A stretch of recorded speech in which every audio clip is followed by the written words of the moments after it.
He invited the maid to play chess as a joke. 5 moves later, no one was laughing. You ever seen a man so rich he forgets what it means to be decent? That was Gregory Alton, CEO of Alton Cloud Systems. Man had built an empire off data storage and enterprise software, but forgot how to look people in the eye unless they were holding a golf club or wearing a Rolex. It was the first weekend of December just outside of Flagstaff, Arizona, the annual executive retreat. The kind of thing where people in tailored jackets pretend to enjoy fireplace talks and team-building games while their minds are on bonuses and board meetings. Gregory didn't do casual. Even his relaxed weekends were performances, an excuse to flex his money and remind everyone who the alpha was. This year, he rented out a sprawling 4-acre estate with 7 bedrooms, a wine cellar, and a chessboard carved from marble and oak that sat dead center in the main hall like a shrine. The guests, top executives, their spouses, a few partners from LA, arrived Friday night. The catering staff was flown in from Dallas. The servers wore tuxedos. The maids, quiet, uniformed, invisible, or at least that's how Gregory saw them. Camille R. Bennett had been hired last minute through a private staffing agency. 51 years old, soft-spoken, steady. She moved through the house like clockwork, folding towels and clearing dishes without a sound. Nobody asked her name. Nobody looked her in the eye, except for one woman, Janice Harper, VP of Marketing, who complimented Camille's efficiency and offered a half smile when she passed by with hors d'oeuvres. But even that felt more like politeness than anything real. By Saturday evening, the crowd had loosened up. Bourbon poured into glasses. Laughter grew louder. Gregory stood in the middle of the living room with a tumbler of scotch and that signature smirk on his face. The conversation had shifted to strategy games and leadership. Business is like chess, he declared. Every move should make the other person sweat. People nodded, chuckled. Of course they did. Gregory walked over to the chessboard, spinning one of the knights between his fingers. Anyone want to try their luck? He asked, eyes sweeping the room like a lion scanning a herd. No one moved. He turned then, just enough to catch Camille crossing through the hall with a tray of clean wine glasses. You, he said, loud enough to cut through every conversation. Camille froze mid-step. Gregory grinned. You ever play chess? She paused, looked at him, then at the board. A little, she said quietly. Oh, come on now, he chuckled. Don't be shy. Let's see what the help can do. A ripple of nervous laughter passed through the room. Someone coughed. Janice Harper's face twitched, unsure if she should laugh or leave. Camille looked at the guests, then back at Gregory, her lips pressed together in a firm line. She walked over, gently set the tray down on a side table, and wiped her hands on her apron. Sure, she said, her voice steady. If you want to play, I'll play. Gregory clapped his hands like a game show host. That's the spirit. He yanked out the chair across from him and gestured with an exaggerated bow. The guests circled in like vultures. One guy even pulled out his phone to record. Gregory moved first, aggressive, fast, like he was swatting flies instead of playing chess. Camille didn't rush. She sat back in the chair, eyes focused, hands folded under the table like she had all the time in the world. The laughter quieted. Something in her stillness made people stop smiling. But what no one in that room knew was this. Camille Bennett had played this game before, and not just on a board. She'd played it with her life. Camille didn't dress like someone you'd expect to see at a chessboard. Her gray polo was tucked neatly into plain black pants, and her shoes were the kind meant for long shifts, not compliments. Her braids were pinned back simply, but her eyes, sharp, clear, watchful, didn't miss a thing. Gregory leaned forward across the board, cracking his knuckles. Don't worry, he said. I'll go easy. Camille smiled faintly. Please don't. The guests chuckled, some awkwardly, some genuinely. No one knew if she was joking. Gregory didn't like that. He opened with an aggressive king's pawn. Predictable, showy. Camille responded with a quiet defense. Bishop's pawn, slow and calculated. Then she waited, not nervously, patiently, like someone who knew the weight of silence. By the third move, Gregory was narrating. This is called the Italian game. Old school. Classic. They teach it in beginner books. Camille didn't say anything.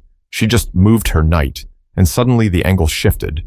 People leaned in closer. Janice whispered to her husband, She's not guessing. Look at her. She's studying him. Gregory, maybe sensing the shift in energy, cleared his throat and glanced at the crowd. You know, I once beat a hedge fund manager in 6 moves. Guy never saw it coming. Camille slid her bishop diagonally across the board. A clean, quiet move. You sure you haven't played before? Gregory asked, eyes narrowing. I played a little in college, she said. Oh yeah? Where? Fisk, she replied. That gave a few people pause. Fisk University, historically black college, well known for its academics. You study there? Gregory asked, now trying to sound casual. I did, Camille said. Computer science. Full ride. Somewhere in the back, someone muttered, Damn. Gregory blinked. He looked at the board, then at her. And now you clean houses? He asked. Camille didn't flinch. My mother got sick. I left before graduation to take care of her. Never went back. She moved her knight again. Another solid play. Not flashy, not loud, but it cut off Gregory's entire left side. For a second, the room was quiet. He scratched his chin, suddenly unsure of the next move. Camille's voice was calm. You don't have to do something forever for it to matter. Gregory stared at her. She wasn't being smug. She wasn't performing. She was just telling the truth. For the first time all weekend, nobody in the room said a word. It was like watching something shift in slow motion, one piece at a time. He moved his queen aggressively, trying to reclaim space, but she parried with ease, moved a pawn. Simple, precise. You trap yourself when you don't respect the board, she said quietly. That hit different. Gregory leaned back in his chair, laughing nervously. You're quoting Sun Tzu now? Camille looked up, her face unreadable. No, my uncle taught me that. He worked at a tire shop in Memphis, played chess on milk crates outside the shop during his breaks. There was weight in that statement, more than Gregory knew how to carry. He looked back down at the board. Something was off. The queen was cornered, his rook blocked, his knight pinned down. He leaned in, squinting. Wait, hold on, he mumbled. Camille didn't move, didn't fidget. She just waited. Janice stepped closer, one hand on her mouth. The CFO, Alan Drake, leaned forward too. No one was checking their phones anymore. Even the servers paused as they walked by. Camille reached forward, moved her rook. Another quiet move, the kind that looked small, until you realized everything behind it. Check, she said softly. Gregory's eyes widened. The room went dead quiet. But if Gregory thought this was just a lucky break, he was about to learn just how deep Camille's game really went. Gregory stared at the board like it had betrayed him. His fingers hovered over his bishop, then his knight, then back again, like he was trying to force a future that didn't exist. He chuckled under his breath, but there was no humor in it anymore.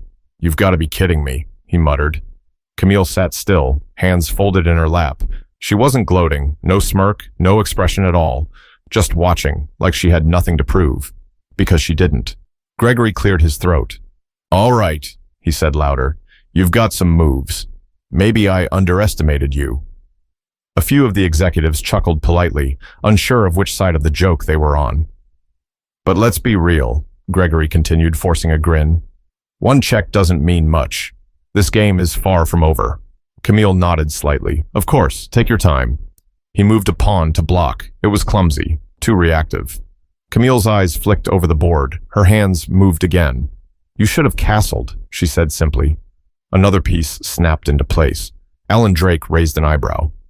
He's getting boxed in. Gregory shot him a quick look. It's just a warm-up. But the room wasn't laughing anymore. They were watching. Janice stepped closer. She's building a trap. Look at the center. Gregory leaned forward, squinting again. He didn't want help, but he needed it. Camille spoke gently. The board doesn't care who you are, Mr. Alton. It just reflects how you think. The sentence hit like a jab.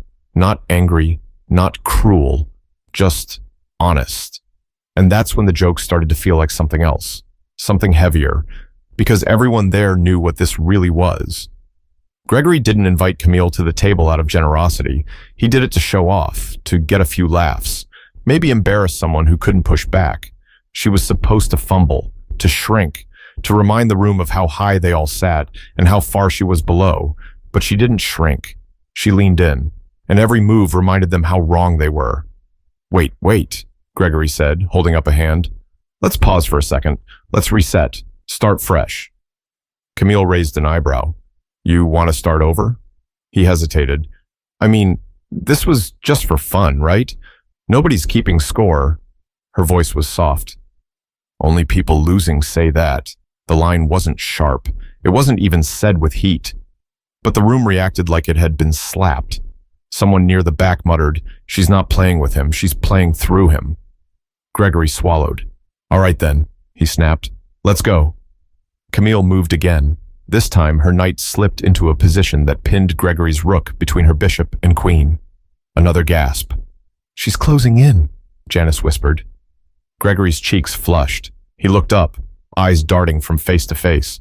These were his people, his lieutenants. He paid their salaries, controlled their futures.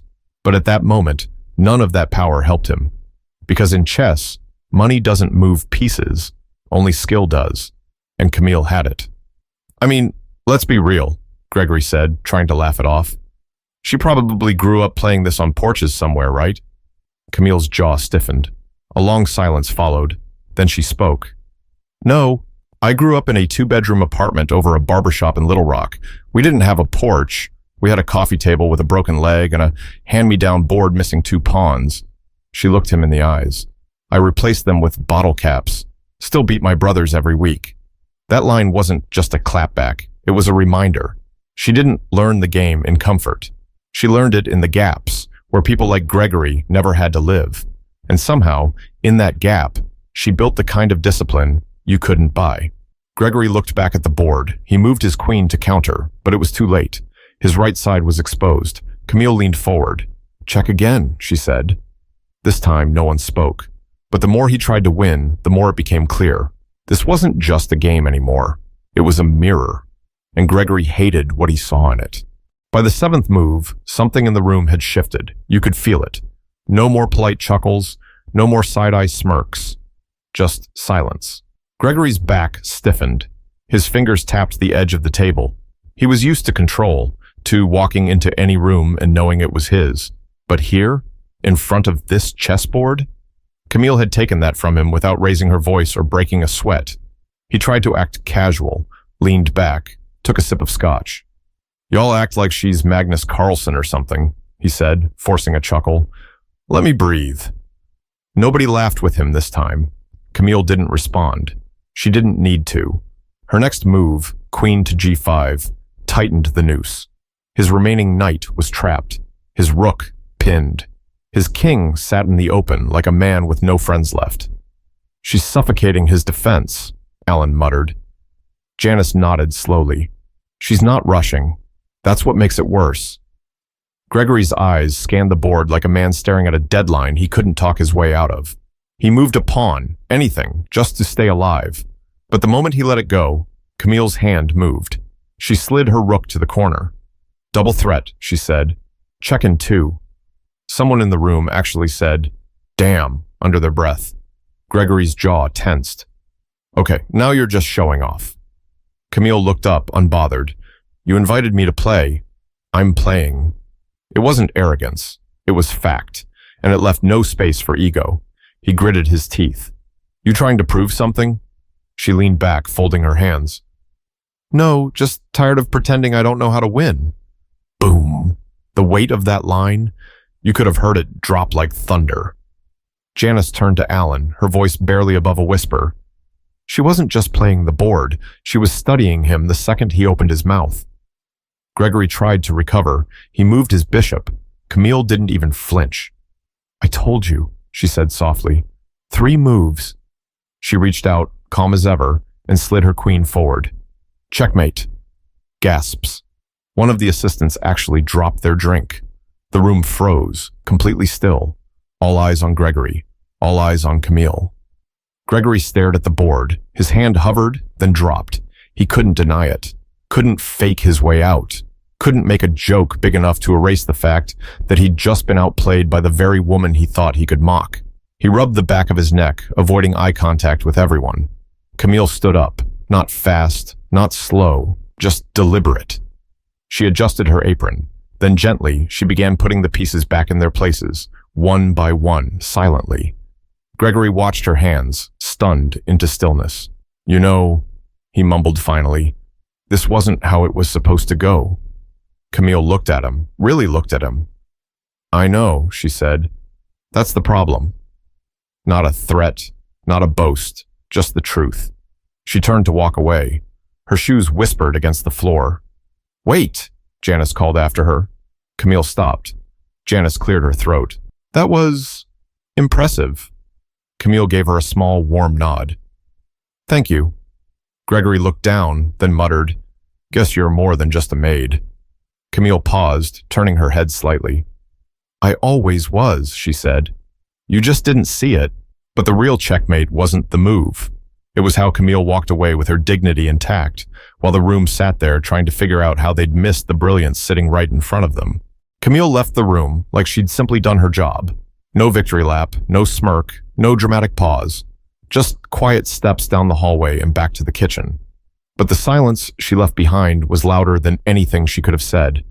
Gregory stayed seated at the board, still, elbows on the table, his drink untouched. He stared at the chess pieces as if they'd betrayed him. Someone finally broke the silence. Janice turned to the others. You all saw that, right? That wasn't just a game.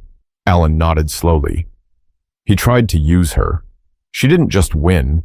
She taught him something. Across the room, phones were lowered. Conversations came in hushed tones now, awkward and broken. The power dynamic had flipped without warning, and no one knew how to carry themselves. One of the younger executives, Jason, fresh out of business school, shook his head. I feel like I just watched a movie or something. Like, that didn't feel real. Oh, it was real, Janice said. You just weren't expecting the ending. Gregory finally pushed back from the table. The chair made a hard scrape on the floor. He stood up, exhaling like the wind had been knocked out of him. No words, just the look of someone realizing too late that he wasn't the smartest person in the room.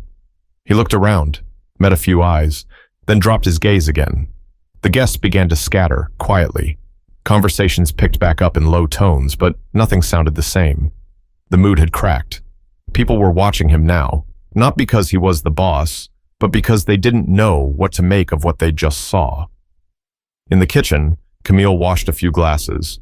Nothing fancy, no ceremony. She stood by the sink like she had for every event she ever worked. Only this time, something felt different, even if she never said a word. Janice stepped in. Camille didn't look up right away, but she felt her presence. Hey, Janice said gently. I hope that didn't make things harder for you. Camille glanced at her, drying her hands with a towel. You mean harder than being mocked in front of 30 people? Janice looked down, embarrassed. Fair. Camille gave a small smile, not bitter, just knowing. It's all right. I've been invisible in nicer rooms than that. Janice stepped closer. I just want you to know, that was one of the most graceful things I've ever seen. You didn't just beat him. You carried yourself with more class than half the people in that room combined. Camille nodded. Thanks. Janice hesitated, then asked, You ever think about going back, to school, I mean? I used to, Camille said, but sometimes life doesn't give you that kind of space. And then one day you realize everything you had to give, you gave somewhere else. Janice didn't have a response, just respect. Meanwhile, back in the living room, Gregory stood alone by the fireplace. He poured himself another drink, but he didn't touch it. His mind wasn't on the scotch. He looked over at the chessboard, pieces now reset. Camille had done it without being asked. He hadn't said thank you. And now, standing there, he realized he didn't just lose a game. He exposed something ugly, not just to the room, but to himself. He couldn't laugh it off, couldn't spin it. Camille hadn't yelled. She hadn't called him out. She hadn't needed to. Her calm intelligence had done all the talking. He took a deep breath. For the first time in a long time, Gregory Alton felt small. But what lingered in the air wasn't just the memory of the loss. It was the question no one in that room could stop asking themselves. What else have we been blind to, just because we never bothered to look closer? Sunday morning came with the smell of fresh coffee, eggs, and silence. The usual chit-chat over brunch, gone. People sat around the long oak table, pushing food around their plates, stealing glances at Gregory, who looked like he hadn't slept. Camille moved between the tables, refilling coffee, quiet as always. Same uniform, same steps. But everything felt different, like the room knew now. She didn't need to say a word to hold their attention. Alan broke the quiet. "Hey, Camille, you ever think of coaching chess?" She looked up, mid-pour. "Not really," he chuckled. "You should. I'd sign up in a heartbeat." Gregory sat at the end of the table, watching. He hadn't touched his plate. "Camille," he said suddenly. She turned slightly, waiting. "I owe you an apology," he said. His voice wasn't strong. It was low, heavy. "What I did yesterday wasn't just a bad joke. It was disrespectful. I saw you working, and I thought I was being clever. I wasn't." Camille said nothing, just listened. "I thought bringing you into that game would make people laugh. I didn't expect you to, win," she offered softly. He looked down. "Yeah, that." A few heads turned toward her, waiting for what she'd say, some expecting a clapback, some a speech. But Camille wasn't performing. "You didn't respect the board," she said, "and you didn't respect me. That's what hurt. Not the joke, not even the assumptions, just the fact that I was never meant to be taken seriously." The room held its breath. Gregory swallowed hard. "You're right." He stood up slowly. "And I've got a lot to think about. I spent years convincing myself I see people clearly. Turns out, I've been looking through some of them." Camille gave a small nod. Seeing people clearly starts with looking without judgment. Gregory looked like he wanted to say more, but didn't know how. He just nodded and sat down. The table stayed quiet for a moment longer. Then gradually, conversation returned. Less forced now, softer, more human. After brunch, as the guests began packing up and staff prepared for departure, Janice found Camille in the hallway near the back stairs. "I meant what I said yesterday," Janice told her. "You don't need to play for applause. You already earned something more valuable." Camille raised an eyebrow. "What's that?" "Respect, and not the cheap kind. The kind that changes how people move." Camille smiled at that. "Maybe, but respect is only worth something if it changes behavior." Janice nodded. "Then I hope yesterday sticks." Later, as Camille finished loading towels into a linen cart, she felt someone approach behind her. It was Gregory. He didn't say anything right away, just handed her a folded envelope. She opened it after he left the room. Inside was a handwritten note. "You taught me more in 15 minutes than most consultants have in 15 months. You reminded me that power isn't in how loud you speak, but how well you listen. Thank you for playing the game, and for winning it with grace." Underneath was a check. It had more zeros than she expected. She folded it back into the envelope, tucked it into her apron, and returned to her cart without a word. She'd already won. But Camille's real victory wasn't on the board. It was walking away without needing validation, proving that some people play chess with pieces and others with patience, silence, and truth. The estate emptied out by the afternoon. SUVs rolled down the gravel driveway one after another. Laughter returned, but quieter. Luggage clicked across stone tiles, and the hum of idle conversation filled the gaps where silence had stretched only hours earlier. Camille stayed behind to help close up. She wiped counters, double-checked guest rooms, folded throws in the sitting room. The same work, the same pace, but every now and then someone stopped to thank her. Not out of habit, but because they meant it. As she cleaned the chess table one last time, she paused. Just for a second. The board was reset, the pieces waiting, white and black, equal, until someone makes the first move. She looked at the queen, the same piece she'd used to corner Gregory's king, to undo every smug grin and careless insult. She didn't smile, didn't sigh. She just set the queen upright again, perfectly centered, then turned and walked away. Back in Flagstaff, Gregory sat alone in his office on Monday morning. He didn't tell the story at work, didn't brag, didn't spin it into a clever anecdote. He just sat at his desk, eyes drifting to the framed photo of his executive team, most of whom had been there watching. He opened his laptop, pulled up the company's HR records. After a long pause, he typed, "Create initiative, professional development program for support staff, include tuition reimbursement." Then he opened another tab and searched local chess clubs in Phoenix. Not to win, just to learn. Camille never told anyone what happened at the retreat. She didn't need to. The lesson wasn't in the story. It was in how she carried herself afterward. She still worked, still swept, folded, scrubbed. But the people around her saw her differently now. They didn't just nod in passing. They saw her. And maybe more important, they started seeing each other too. There's something about a chess game that reveals the truth. It strips everything down, takes away titles, takes away wealth, takes away assumptions. In the end, it's just two people, thinking, reacting, planning. And that's the point, isn't it? Life isn't about how loud you speak or how expensive your suit is or how many people clap when you walk into a room. It's about how you move, with discipline, with grace, with integrity. Camille didn't need a degree on the wall to prove she was smart. She didn't need a spotlight to prove she mattered. All she needed was a moment. And when that moment came, she moved, right past the noise, right through the disrespect, and right into the kind of victory that doesn't need to be announced. So here's the question. How do you move when no one's watching? Because the game, it's already on. You just might not know who's sitting across from you yet. If this story made you pause, even just for a second, then carry that with you. Look closer at the people you pass by. Ask yourself if you're really seeing them. And when it's your turn to make a move, do it with humility. Respect isn't something you demand, it's something you earn. And sometimes it comes from the quietest voice in the room.